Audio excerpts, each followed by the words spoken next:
দেখি হাবলু শ্রীধরদের সঙ্গে তাস খেলছে দাদা।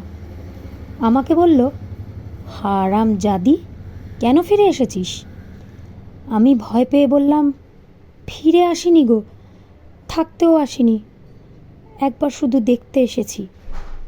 হাবলু বলল, এটা একটা বেবুসে মাগি। কি করে জানলো বলো তো? তা কি আমার গায়ে লেখা আছে? আর একটা ছেলে, চিনি না, বললে, ছি ছি ছি, গায়ের বদনাম। হাবলু রিকশাওয়ালাকে চোখ রাঙিয়ে বলল, ফিরে যা।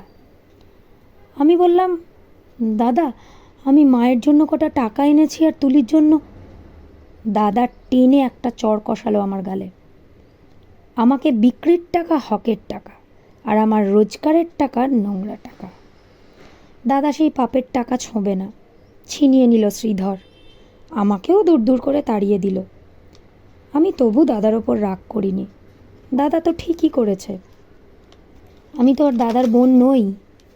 আমার টাকা নিলে তোমাদের সংসারের অকল্যাণ হবে। না না, আমি চাই তোমরা সবাই ভালো থাকো। গরুটা ভালো থাকুক, তালগাছ দুটো ভালো থাকুক, পুকুরে মাছ হোক, খেতে ধান হোক, ঝিঙে মাচায় ফুল ফুটুক।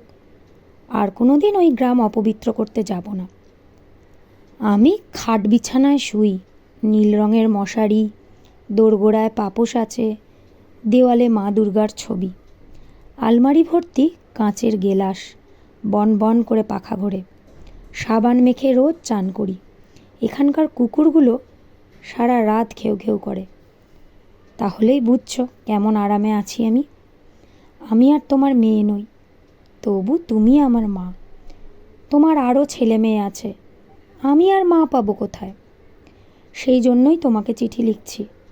মা, তোমার কাছে একটা অনুরোধ আছে। তুলিকে একটু যত্ন করো। ও বেচারি বড় দুর্বল। যতই অভাব হোক, তবু তুলিকে তোমার পায়ে পড়ি মা। তুমি বাবাকে বুঝিয়ে বলো, তুলিকেও যেন আমার মতো আরামের জীবনে না পাঠায়।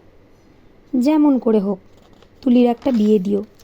ওর একটা নিজস্ব ঘর সংসার, একজন নিজের মানুষ। আর যদি কোনো রকমই ওর বিয়ে দিতে না পারো, ওকে বলো গলায় দড়ি দিয়ে মরতে। মরলে ও বেঁচে যাবে।